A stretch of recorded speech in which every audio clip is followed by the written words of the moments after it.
so many movies, no time to watch them all. But Twig wants to see them, so we gave Twig a call. Now they're bringing on their friends, and together they will view these. So sit back and relax, it's Twig's Missing Movies. Hello and welcome to Twig's Missing Movies, a show dedicated to watching the movies that Twig inexplicably hasn't seen. I'm your host, Drayfrig, and here is our cinematically clueless crow, Corvus Twig. It's me, it's Corvus Twig. It's May. Hooray, May. How are we halfway through May already? It was like April last 2 days ago. I don't know, last time I blinked, it was January, and now here I am, almost halfway through the year. I'm scared, man. I don't even think I've experienced this year, because every day it's like a new waking nightmare. Which usually that means time goes slower when you're having new experiences and not having a good time. Time goes slow, but it just feels like I'm not even going to question time and its perception right now, because I feel like the moment I pay attention to it, it's going to start hurting me. You know? Yeah, it's like life's around the corner, already beating the shit out of me. Space is kind of doing its thing. You know, I don't need a third body coming and kicking me in the head, you know? I learned something very disturbing a couple months ago, was the point in time in which the Simpsons movie was released exactly halfway into the Simpsons existing. There has now been more time after the Simpsons movie than there was. Really? Yeah. The Simpsons movie is less than halfway through the run of The Simpsons now. You know, it's funny because I remember that movie coming out and thinking to myself, this is going to be like the beginning of the end for The Simpsons. Here we are, 10, almost 20 years later, and you're like, how are they still going? I mean, it's a shambling corpse, right? It's a Weekends at Bernie's situation. But you know what's the most shocking thing about it? That movie's on the list. I never saw The Simpsons movie.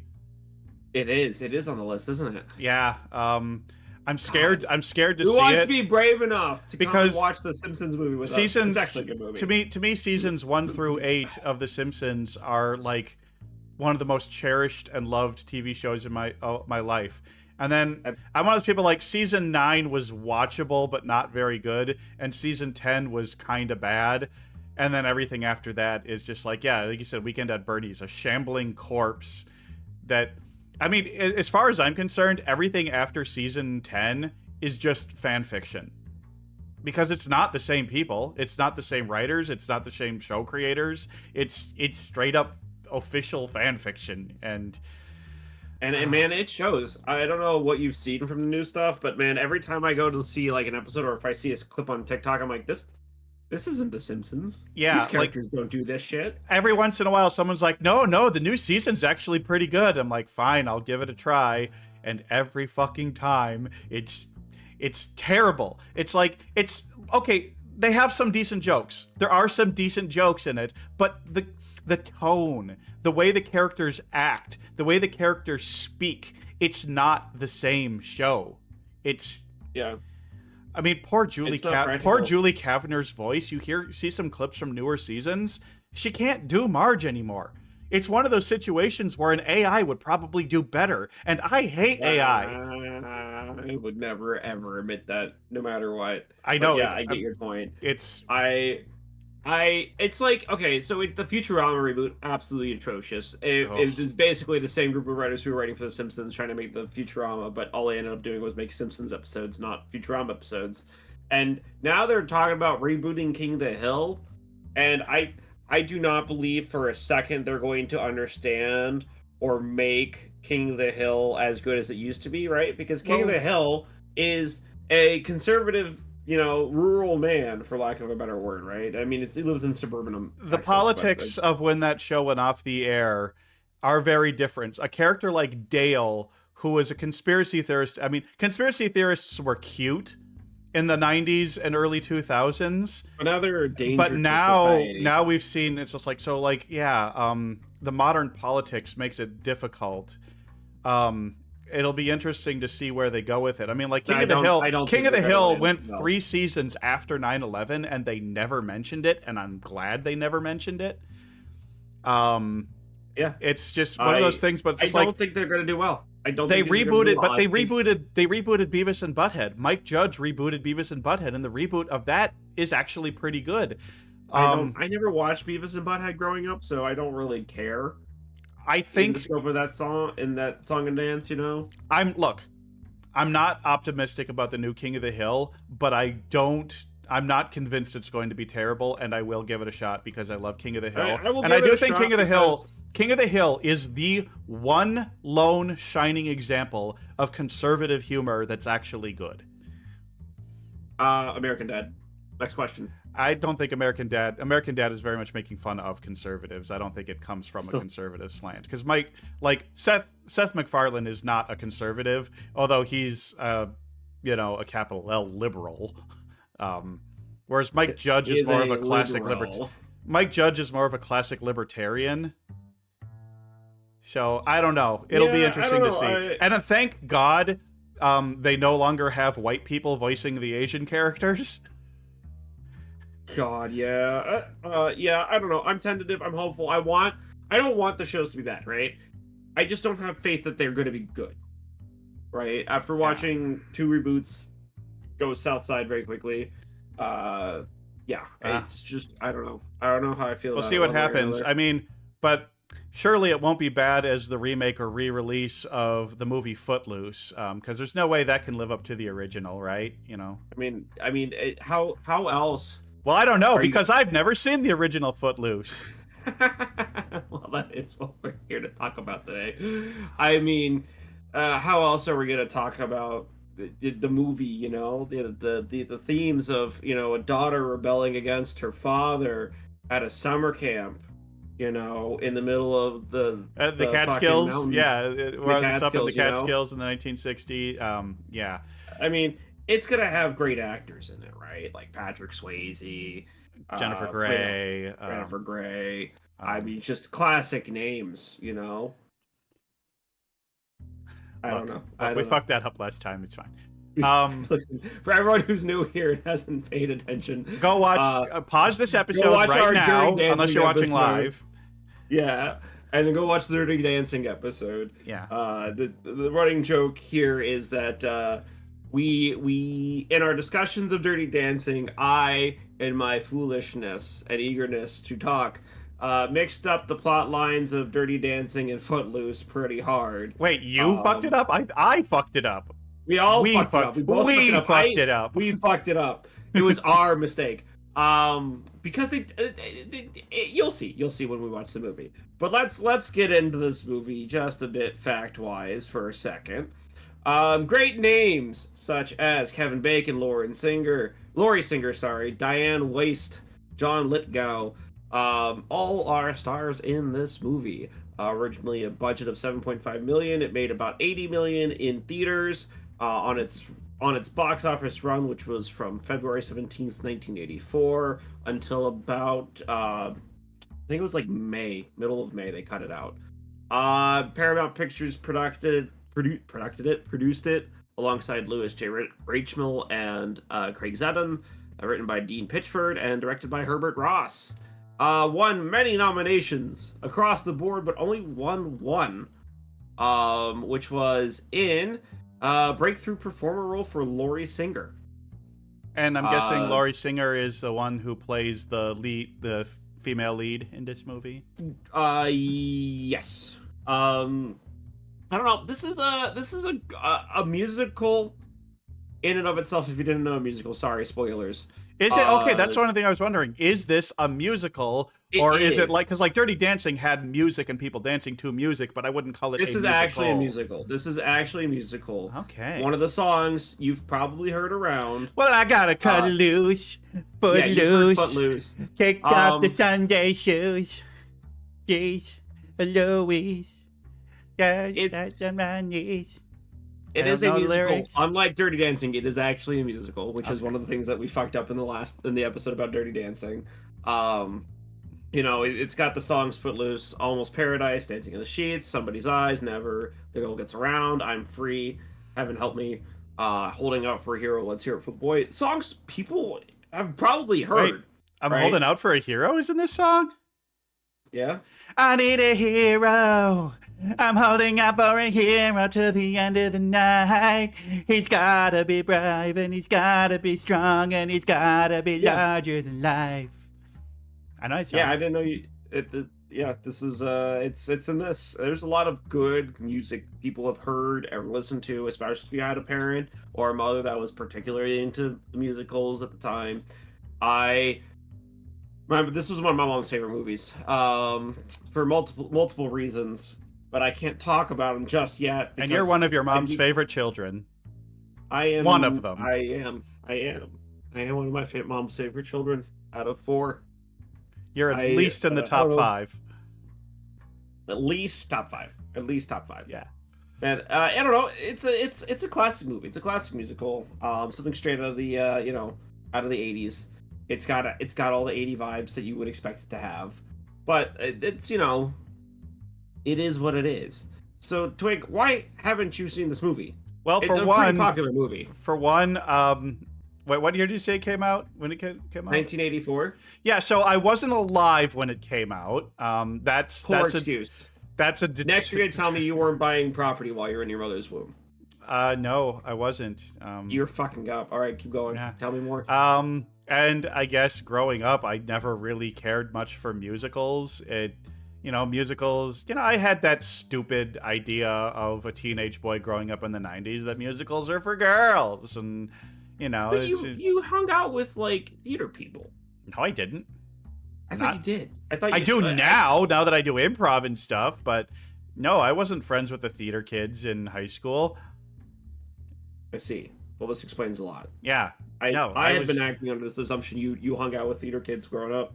No, I mean, I knew some and I was friendly with a few, but I was never part of the theater clique. I was part of the playing Magic the Gathering and video games nerd type thing, and also a skater, I was skater. You were a skater? I was skater. You were a skater boy? I was skater boy. I was Skaterbird. Skaterbird. God, Skatebird sucked. Why did Skatebird have to suck? It was such a great concept for a game. So much promise. So much potential.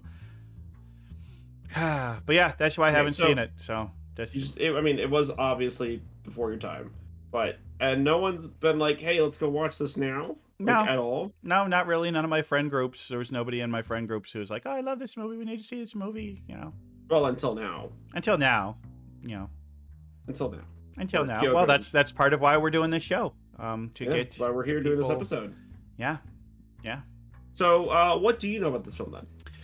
Okay, well, obviously, I know this is the movie in which there's a town where dancing is illegal, and that Kevin Bacon comes in to teach them the joy of dance, and that there's like a preacher dad played by John Lithgow who is like the leader behind the dancing band, and that's actually pretty much it of what I know. This is the town where dancing is illegal movie. I mean, yeah, that's pretty good summary of events at a 100-foot view. I mean, but it's hard not to know that premise, I feel like, right? Because it's not like you haven't seen the movie, but it's not like you haven't heard things about the movie, right? Yeah, I mean, obviously it's hard not to have heard stuff about this movie. I would say of a movie that we've done for this show, this is one that would be considered a cultural blind spot. Yeah. Okay. That's fair. I don't know. I really enjoy this movie, but then again, as we've discussed in many other musicals of our time, I really enjoy musicals. I really enjoy music as a form of storytelling, and there's a lot of storytelling that goes on in the music in this. But it's more cinema. Cinnamon. I have technical science and pretend like I didn't. It's cinnamon sugar. Cinnamon sugar time. Yeah. Man. Yeah, big movie blind spot. Don't know why I haven't seen it, other than it came out before I was born, and then nobody ever encouraged me to see it. So yeah. I mean, the crazy part about it too is that it was kind of shot in a city that had a history of this kind of band before. It was in Utah County, Utah. Wow. It's not Utah. Salt Lake City proper, but it's the county they were in. did have a dance band before this movie was shot. And it's I don't know. It's also very funny to be shooting a movie in Utah. Like not even in like Salt Lake City or something, just a part of Utah. Hey, Utah, separation of church and state exists. Get that in your fucking head. Although maybe it doesn't anymore. Yeah. I don't think it has ever. We're being very honest with ourselves. Yeah. Anyway, maybe I should make some guesses. We can pull up some sheet. Let's get some predictions. All right, let's pull up my predictions. All right. Let's see here. We'll just take this and make it not red anymore. Well, guys, he already failed all these predictions. This is even for the right fucking movie. Wait, no. Oh, there we go. I was no color. There we go.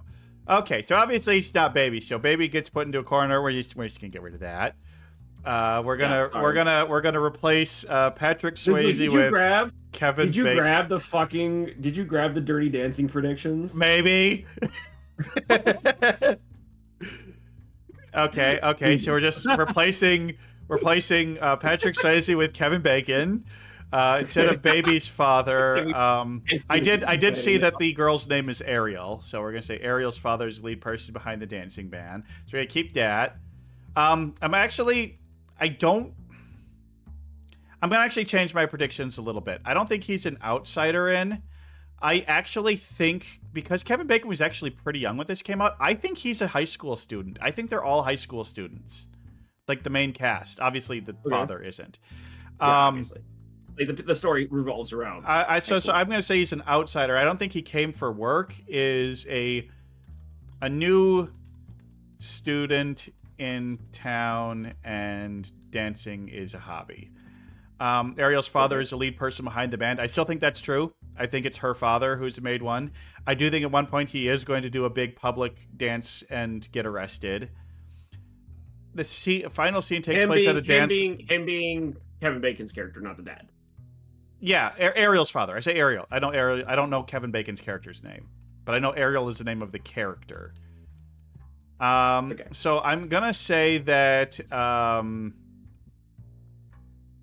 that the final scene is going to be prom. They will organize and have a prom in secret, and have like a secret prom, and the people of the town see the prom and how much it brings kids together and vote to lift the dancing ban.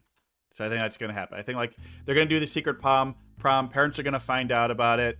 Be like, oh, you know what? We see how much joy this is bringing you, and you know we're kind of sad for what we've missed. Hold on a second, my margins are. There we go. I actually want to do one more prediction, because there's one thing I think I need to predict that will be very important to the plot. Let's see, we go. It's 26. Okay. We got room. I want to do one more at the beginning. Question. Why is dancing banned in this town? And I'm going to guess that vampires. No, that was Sinners. I just saw Sinners, and that was vampires. And it's vampires. Yeah, Sinners is just Footloose remade. Practically the same movie. I'm going to say that a kid in town died after a dancing party with drinking, so town banned both. That's my. I'm gonna say that like there was a death, and as a reaction, they banned dancing and drinking and all that kind of stuff. And the person who's ahead of it is John Lithgow. That's Ariel's father. Kevin Bacon is a new student in town, does the public display, but the other kids are like, we want this. We want to bring this back. So in secret, they organize a prom. It's not officially by the school, but they do it in like a barn somewhere. I don't know. And then it gets busted, obviously, at some point, but the parents see how much joy it brings to the kids, and they vote, and the ban is lifted. The dancing band? No, the dancing ban. Yeah. The dancing ban. So there we go. This is basically the same predictions as last time, but expanded on a little more. A little more tailored with the knowledge that we fucked with the last one. Yeah. Yeah. No character named Baby. Just the Little Mermaid. Character named Baby. That would have been like the ultimate like irony, right? I know, right? Would have been both movies having the same named character. That'd be funny. All right. Well, I mean, these are excellent predictions, to be honest. I mean, I feel like this is again one of those movies that you might know too much about going into it, just because it's been around for so long. It's a popular movie in its own way, and it's something that people definitely talk about or reference enough. Mm-hmm. But I'm gonna go in with an open mind and try to enjoy it. You better. Yeah. So I guess there's nothing left to do now but watch the movie. Watch the movie. Yeah. So we will take a quick 3-second pause, and when we come back, we'll have watched. Footloose.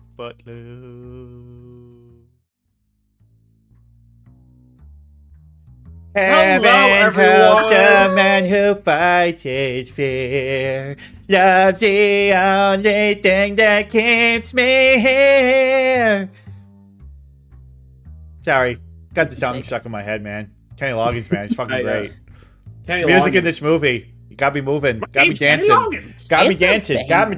I'm a dancing bird. The whole movie, I just gotta dance. Great sound from start to finish, as I said. Hey everybody, it's me, Corvus Twig, Dreyfriggs here, and we're joined by Kyoko! We got a Corvid crew today! Corvid crew!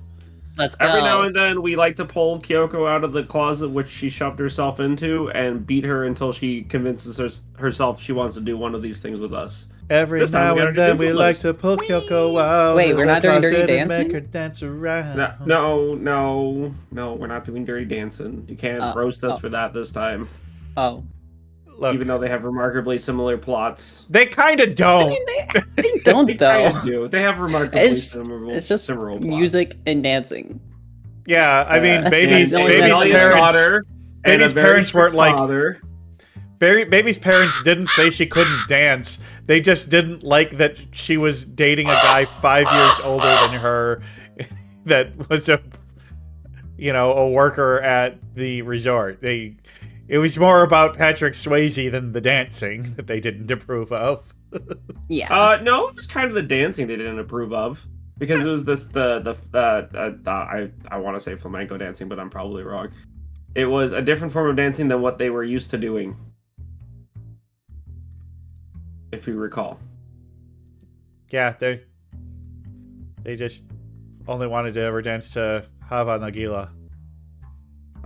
That's is that in poor taste? I think it's a little bit in poor taste. Yeah, just a smidge. We're not talking about Dirty Dancing today. We're talking about Footloose and how great of a movie it is. How good of a fucking job literally all of the actors do in that movie. Kevin Bacon, Laurie Singer, like all of them knock it out of the park. Yeah, I'm fully convinced. John Lithgow did, pretty good. Like it was John Lithgow does. It was probably the most serious role I've seen him in. Yeah, that's true. He does. His character doesn't really have comedic moments.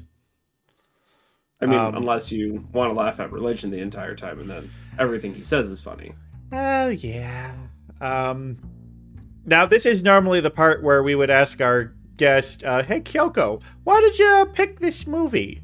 But we're not gonna lie, we kind of bullied Kyoko into doing this movie again after the Dirty Dancing fiasco. Kyoko didn't really have a choice this time around. Yeah, Twig just messaged me. He's like, "We're doing Footloose." I'm like, "Oh, okay, sure."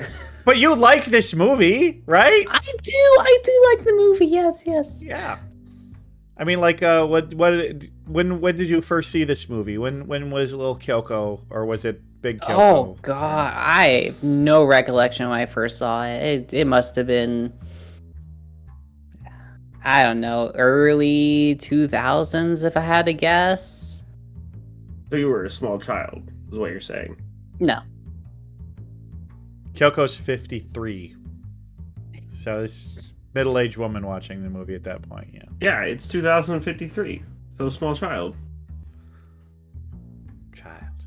I mean, maybe like height-wise. small, but Yeah, That's we all just know normally. that Kyoko is the tiniest person. We're actually all to scale with each other right now. you guys are standing on the table. Okay, listen, that's different. Actually, I'm standing right on the table. Dreyfrig is back about 2 feet, and the guest is usually back about 10 to 15 feet. Yeah, I have to talk like much louder so they can hear me. Oh, we've got They're you mic'd yelling up. right now. There's actually a microphone yelling. in the little flower on your chest. Oh, okay. Yeah. I don't know where you Dre's snuck little that in. charm around his neck is a microphone, and of course we all know the Twig. There's been a microphone this whole time. Yeah. Mhm, Twig frequently forgets it and brings it home with him sometimes, and we have to hear him say lots of weird shit when he gets home. It's really awkward. It's mostly just like Yeah. Gen Z slang. It's kind of weird. I'm Like being one time I heard him saying to an blackmailed. onion that he was cutting up. It was really odd. Really odd behavior. Look, one of the nice things about an onion is you can just pop the inner rings out and you got yourself a nice whole toothstick. Let's move on. I don't need a repeat. Psychiatrist. Psychiatrist. Okay, so like let's talk a little bit more about the movie here because it's got that rural vibes, you know? It's got that fucking one beloved person died in town, now everyone must suffer vibes that And I'm I really just not say here for. how like arbitrary of a rule that is, like you cannot dance in this town because one person got drunk and danced and died. Like, what Yeah. the heck? That is so arbitrary. I love that. Okay, so yes, it's tragic losing your child, no matter what, right? Always tragic. Usually, and most of the time. But this Yes. pastor went out of his fucking way. If I remember correctly in the story, he wasn't even a pastor before his son died. His son died and he became a pastor and used that bully pulpit to basically bully the laws against dancing and joviality and kids being kids. And it's also funny because later on in the movie, you discover he's kind of a hypocrite because that's how he and his wife used to be. That's how they met, was at a dance. And you're just kind of like, you laugh the entire time. I don't know, mentally you laugh. Yeah, that was just really weird in that regard. But also, okay, the very first person to ever get arrested and, charged with this crime, okay, fight it in court. All right, what's your defense? The First Amendment of the United States Constitution. That law is clearly unconstitutional. Unfortunately, the laws only apply to children, which is how they're getting around doing it. There are no rules against child's rights being violated at the time of this movie. That's true. It has been withheld. We barely have rights for children working, right? Oh my God. It's not that children have worker rights; they're just not allowed to work, right? I do have to go on a little tangent here. It is kind of fucked up how it's just like, all right, me and a coworker, we have a disagreement. One of them starts threatening and bullying the others, physically assaults them, shoves them, hits them, demeans them, and does it all day at work. Not only would they be fired, they would be criminally liable. Like that, those are criminal acts if an adult does it to another adult. But two children doing it to each other, a child does it to another child? Oh no, that's just kids being kids. It's like, let boys be boys. Oh, you did something that upsets me and I smack you in the face? That's assault and battery. A child does something that upsets you and you slap them in the face? Well, that's just good discipline. It's like, what the fuck? It's legal to do it to a child but not to an adult? That's... Yeah. Well, can't do it to another adult who can defend themselves, but a helpless child? Sure, do it to them. Jesus Christ. It's fucking psychotic. All right. It is. And that's kind of like, it's not as much of attention as you think, because that's kind of like the point of the movie too, is that these children are also like mini adults who have rights and have a conscience, and they're not children, as we saw Ariel fight with her father the entire time. I mean, I did actually kind of like that after John Lithgow slapped Ariel, like the next scene is him like being horrified at himself and like realizing and fully admitting that what he did there was wrong. It's nice to see that. I mean, obviously it's bad to see him slap his daughter, but it's nice to see that, oh shit, I crossed a line. And for the character to acknowledge that. Especially for the time period, I think that's quite astounding. I was about to say, yeah. Especially given that, like, right, there is a modicum of, I guess, like, he actually follows the religion, right? Because even in Christianity, you're not supposed to really hit your kids either. Right? That's yeah, you're only supposed to hit your slaves. Exactly. And children aren't slaves, and there's a very big distinction on that in the Bible. No, I don't know. I think it's very poignant that he's like, he doesn't actually want to hurt his daughter, right? And that's kind of why I like later on in the movie when he realizes, like, his daughter's having, you know, that argument in the church scene, right? Where she's yelling at him, and then, like, that he kind of goes, oh, my actions aren't actually helping her, they're hurting her. And by and large, it's hurting our relationship, right? Trying to hold her so like tightly that she slips through his fingers. Yep, like butter. I like that, like his character, right? Because it's not a detestable character, right? Right? He's just kind of like... He was a much more moral and thoughtful character than I was expecting going into this movie. Yeah. No, and he means well. He's just badly going about it all the wrong way. Yeah. Which is not always the case, especially in movies that use a religious antagonist, right? Because sometimes it's blind hate, right? The entire time, or it's like, you know, no ground to stand on, no reason for it to happen. It's just that, and then at the very end, you find it's some goofy ass fucking reason when they were growing up, right? Like Neil in fucking the Santa Claus movies, where he's like, I hate Santa, and he's built his entire career around destigmatizing kids and demything Santa Claus, and it's because he didn't get a fucking a little weenie car when he was like 3 years old. I want a weenie car.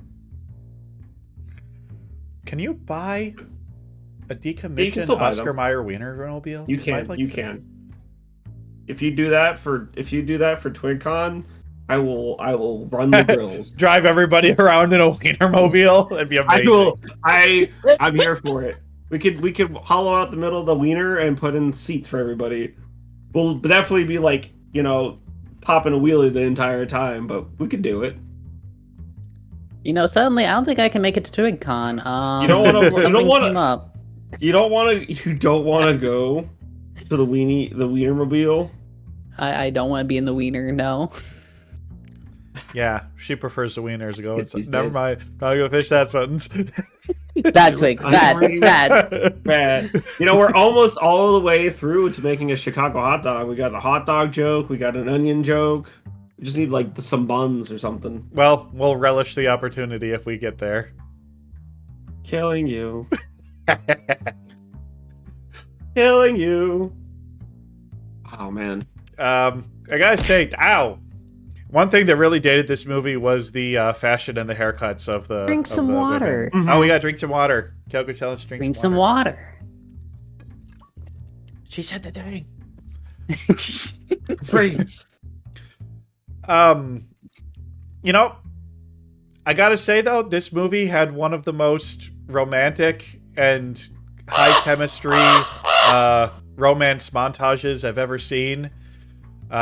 Between Kevin Bacon and Chris Penn as they're playing "Let's Hear It for the Boy." It was so touching, so sweet.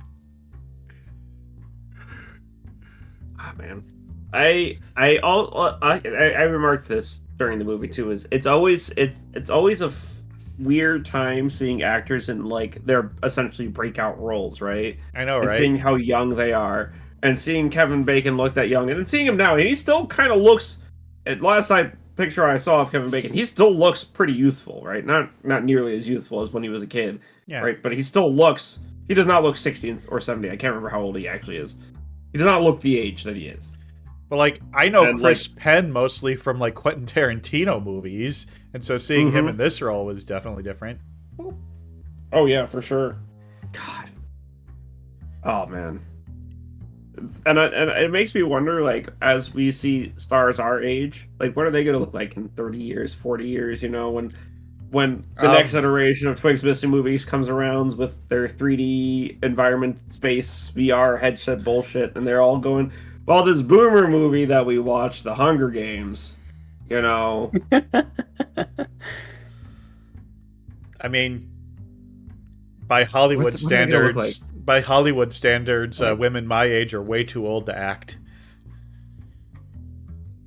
That's true. Although that is getting better. There are a lot of women who did, you know, I mean, Sandra Bullock is still making lots of movies and kicking ass and looking good. And I think there's also a wave of older actors who are like, we're tired of, you know, not getting cast in movies because we're not old enough, we're not young enough anymore, so we're gonna make our own movies. Yeah. Right. And then they end up being good. And they end up being okay or good.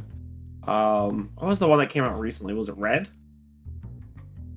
I can't remember. It was like an action movie with a bunch of old action stars. Oh, yeah, but Red was like over a decade ago. Was it? Yeah.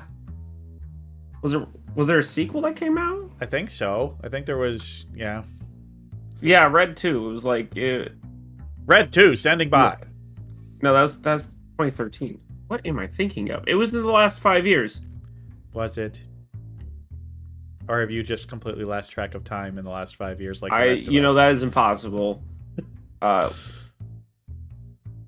the Expendables? That was forever ago.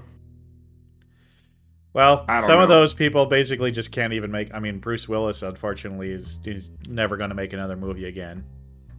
Yeah. And also, you know, some of them decided to support a certain political candidate, and so I never want to see them in a movie again. Mm-hmm. Mm. But Schwarzenegger's still cool. Okay, we're gonna step back from just the whole cast. Everything Everywhere All at Once was ostensibly old actors in a movie, and that was really good. That's true. Yeah, that was great. That movie was great, and yeah, nice to see some of those actors again. Like, I didn't realize that, like, when I saw Everything Everywhere All at Once, that Michelle was... I forgot that she was in Crouching Tiger, Hidden Dragon, you know? Yeah. That was the first movie I ever saw her in. Yeah, that's forever ago, dude. Yeah, I know. Man. But, like, God, Kevin Bacon... I've seen a lot of Kevin Bacon movies, you know? He's also in a lot of animated movies, too, I think, where he just has, like, these one-off lines. Really? I didn't know that. Yeah, he's very prolific. I like him playing himself in the Guardians of the Galaxy holiday special. That was funny. Yeah. He's in American Dad once. He's in the new Toxic Adventure movie that's coming out. Holy shit. And of course you have Jim Gaffigan's old stand-up joke. How much of Kevin Bacon's career you think is because of his name? Bacon? Ooh. But, I mean, that's obviously not the reason he's famous. He's a good actor. He was charming, and although I don't remember his character's name from this movie, even though I watched it yesterday. It doesn't get said a whole bunch. Yeah, it's like... I feel like I have it on the tip of my tongue. I'm trying to think what Me it too. is. Yeah, it was... Yeah, Ren? Is it Ren? I think Ren? that's it. Yeah, that sounds right. Ren sounds yeah, it was right. Ren. Yeah. Oh, yeah, okay. Wait. Thanks, okay. Ben.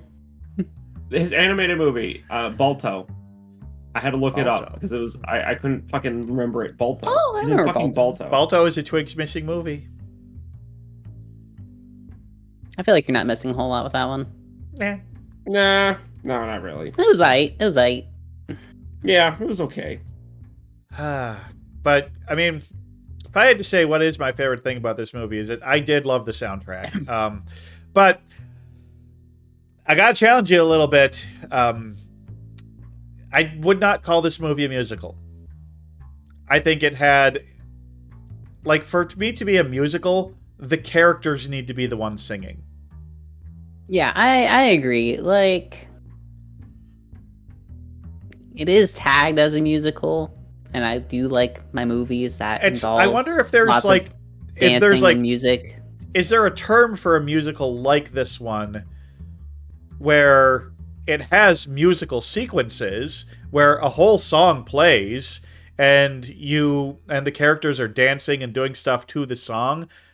Well, I know jukebox musical is a term, but even in a jukebox musical, the characters are still the ones singing it. The characters are singing popular songs. It's not having popular songs play over the characters.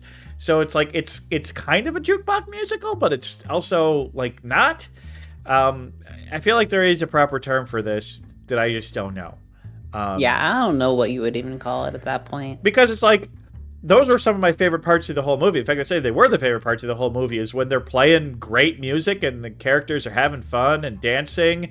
And as you were saying, like one of the great... I said, oh god, this whole scene needs to be done. But there was an homage to the scene where Kevin Bacon's dancing in the warehouse. Bob's Burgers does have Jimmy Jr.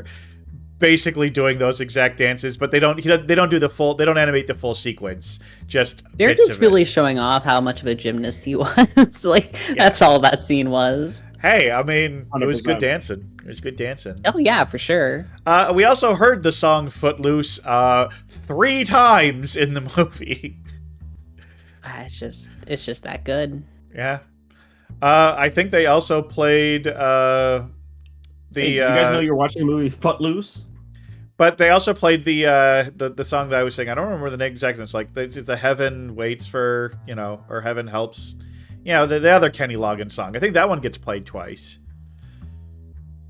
And then, God, Holding Out for a Hero while the two are playing chicken on tractors. Wasn't expecting a tractor chicken scene at that Kevin Bacon only wins because his shoelace gets caught. This is a rural town. There's not a whole lot to do, okay? Like, sometimes you just gotta play some chicken. No one ever expects the tractor chicken scene until the tractor chicken machine shows up and shanks them. And it's them playing chicken while on tractors. There is no actual... I think there were actually a couple chickens that we did see. There were a couple chickens that we saw, yeah. There were some birds. Always note when there's a bird around, guys. God note the birds. Are you even a bird lover if you don't? This movie could have used more birds. Not a lot of birds in this movie. Definitely needed more, but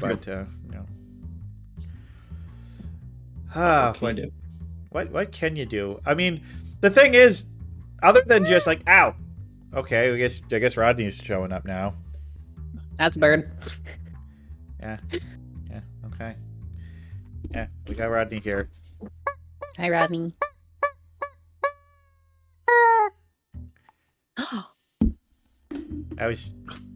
I'm the chosen one. Yeah.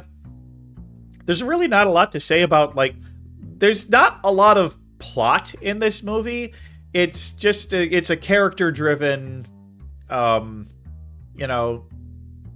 a character-driven movie with just, the stakes aren't really that high, but it's important to the characters. So. I mean, in a way, that's kind of like refreshing, though, with like a lot of modern movies. Everything's just always so high stake. Yeah. Dancing was good. Music was good. The acting was good. Had good characters. Yeah.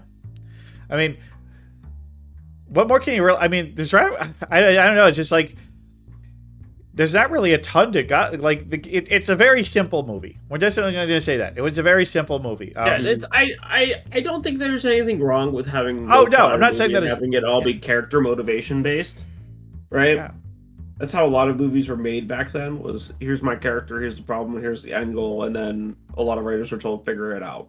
Now, I like that. I think, personally, the absolute most important thing in a movie is having good characters.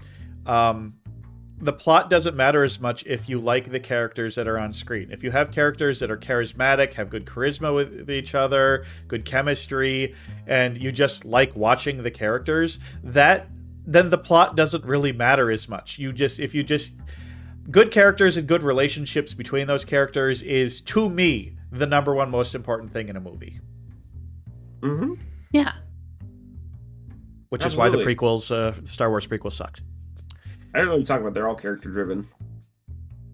I don't know. The prequels are pretty darn good. Don't you think so, chat? They were pretty great movies. I love all the Star Wars movies for something. The sequels are more problematic, in my opinion, story-wise, but prequels are still good So are the originals. Now, But we're not going to go on that derail here's again. a theory. We're not going on that derail. We're not going down that derail. Quick theory. Do you think Star Wars would be better if it was a musical? Yes.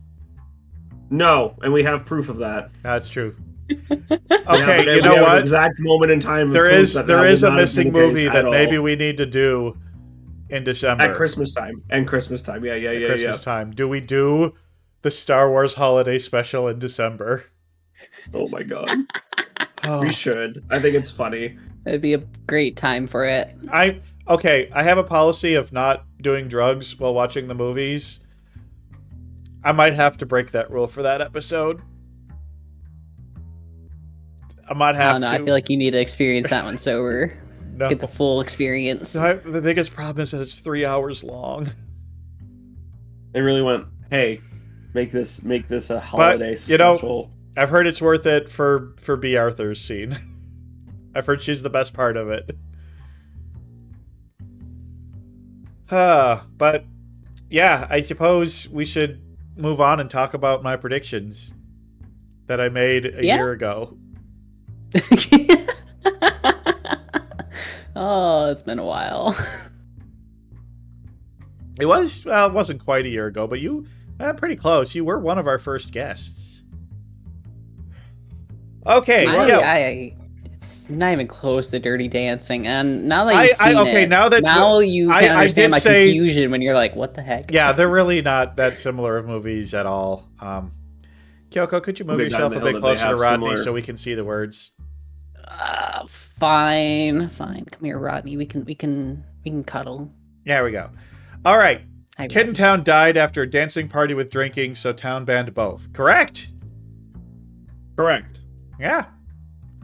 Ariel's father is the lead person behind the dancing band. Yep, I was right. John Lithgow was her dad. Yay. Kevin Bacon is a new student in town and dancing is a hobby. Yeah, I got that one right too. Kevin Bacon does a big public display and gets arrested. No, that does not happen. Does not happen. Nope. No, his speech his speech doesn't count. I meant like dancing, like he did a big dance thing in the middle of town. Yeah, that did not. It wasn't even that kids were getting arrested either. They were just getting taken home and reprimanded. Organize and have a prom in secret. I think I can argue for half credit on this one. They did organize and have a prom, but it wasn't really much of a secret. No, it was them. It was quite known. Yeah, it was quite known, and they did it outside where they could like get away with it, basically. So it's like half right. Yeah. The people of town see the prom and how much brings kids together and vote to lift the dancing ban. No, that never happened. That straight up didn't happen. In fact, there's nothing in this movie after the prom. The prom was just the end of the movie. Like, her dad comes around on it and says we should let kids do that. And you have to assume that afterwards they probably did lift the ban, but we don't see that happen. No, but I feel like it's a half because it's kind of, you're led to believe that it is removed. Yeah. So you're gonna give me a half on this one? I'll give you a half because that is the eventuality, right? Okay. Obviously, the pastor sees the error of his ways, and he was the main driving force behind the band too, right? Like, yeah, he was the one. Like, even the other people on the town council were like against him and be like, "Well, you said these things were bad," as they were burning books. Don't burn books, kids. Even if it is to prove a point. Yeah, you don't even burn Tucker Carlson's book. Use his words against. Don't read it. Don't buy it. Don't burn it either. I mean, don't get me wrong. There's a lot of right-wing literature I'd love to burn, but it's not the way to go. Anyway, the way to go. But yeah, so there we go. 4 points out of 6. Not too bad. I consider that a passing grade. Much better than Dirty Dancing. Much better. Yeah. Much better. I think Dirty Dancing is the worst score I've ever gotten because I made predictions for a different fucking movie. Just a smidge. Well, with these predictions in mind and having watched the movie, Twig, did you enjoy the movie? you like watching the movie, and where would you put it on your rating? Where do you think I'm gonna put it? All the way at the You can top, ask me baby. this Let's question. go. I think you're gonna put it in. I think you're gonna put it in dumb fun. Dreyfrig is correct. I think it's a dumb fun movie. I had fun watching this. There were parts of it where there was a little too much talking, where I'm like, less talking, more dancing. More dancing, more kissing, something other than talking, please. Yeah. Like, I appreciate this movie, and don't get me wrong, I did have fun watching it, but I don't think it's a high piece of media. I don't think I'm going to watch it again. I respect it for what it is. I think it had a great soundtrack. I'm definitely going to listen to the songs from the soundtrack a bunch, but I don't think I'll ever see this movie again. But I had fun watching it. It was fun doing the watch along in the Discord. Do that next episode, folks. And so yeah, I think Dumb Fun is a good spot for this movie. It's an entertaining movie. I did enjoy watching it, and I would recommend you see it, but I'm not gonna elevate it any higher than that. Yeah, that's fair. Yeah, I just have a very high appreciation of musicals. He historically does not like musicals. That too. But I expected this to be a dumb fun movie. I would have been a little shocked to see you did not enjoy it or did not like it, because there is good acting. There's a lot of stuff that makes up for the bad parts. So yeah, if it had been any lower, I would have been shocked. Any higher, I think I would have also been shocked, because I don't really rate it higher than dumb fun personally. Yeah. But you know what musical I saw a couple months ago? What? And I was like, why is this musical popular? Because this thing fucking sucked. What's The Music Man? Oh, okay. I can see where you're coming from. With that. Yeah. But we're not here to discuss The Music Man. No. We're not here to defend it. We're not here to attack it. Almost fell out of my chair. AMA. Yeah. Not too much I else. need to look through your list, see if there's any more musicals that we can do. There's a lot of musicals in there. There's a lot of musicals.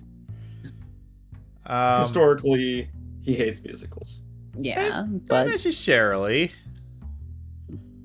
Please name your favorite musical. Ooh.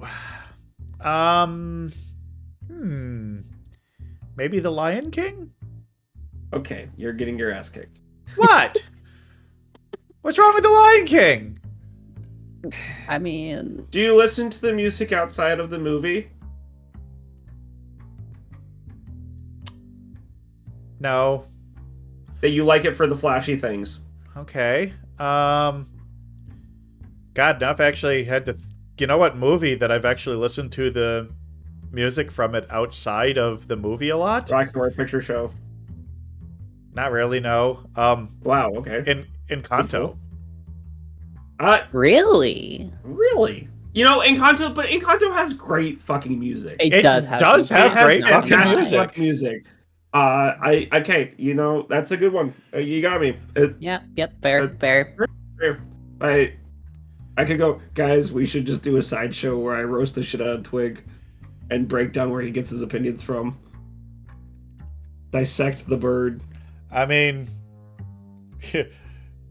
might be a fun for the 2-year anniversary special. I don't know. Maybe. I don't know. We'll think about it. The roast of Corvus Twig on his birthday. Yeah. Well, we also have my 4-year anniversary is coming up in about 3 months. Oh God, is it 4 years this year already? 2021, Christ. August 13th, 2021. Oh, we're old.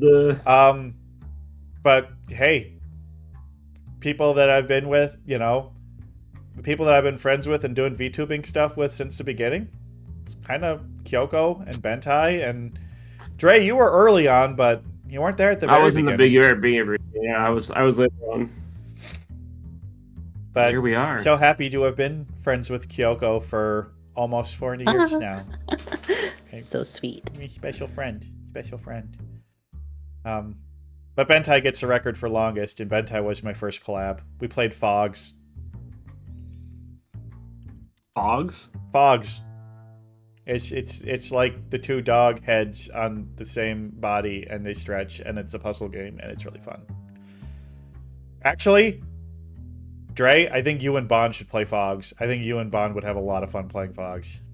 Mayhaps. See, I keep hearing Fogs and my brain keeps registering it as Pogs, and I keep registering that as fat ass white girls. And there's something wrong with me, I'm sure. Fog stands for fat, hipped, original gangsta. Right about who's going to be the butt end, mayhaps. Yeah. But anyway, don't have too much more to talk about this movie. Anything you would like to plug, Kyoko? Nope. What about you, Dre? You got anything coming up? No, not really. I mean, I'm about to enter into the I disappear for a month and a half phase of the summer. So not a whole lot going on with me. Yeah. We're off next week. We're off next week. I'm hoping to maybe do a Corvids, Creepers, and Conspiracies on Saturday or something. I hope to be able to squeeze one of those in somewhere, but we don't know. But in 2 weeks, it'll be early June, and we do have 2 Pride Month themed episodes coming up with some great guests. And after that, in July, we've got some really, really great guests lined up for July with some big movie guys. In July, I'm finally going to see Clueless. I'm finally going to see the movie Clueless. Good job, Twig. We're proud of you. Yeah. We're so happy for you. All right. Well, let's get on out of here and have ourselves a nice evening. We're gonna go say hi to Susie because we like Susie. We love Susie. We love Susie in this house. We love chickens. We love a bok bagok bagok. You know. Bagok bagok. Bagok bagok bagok.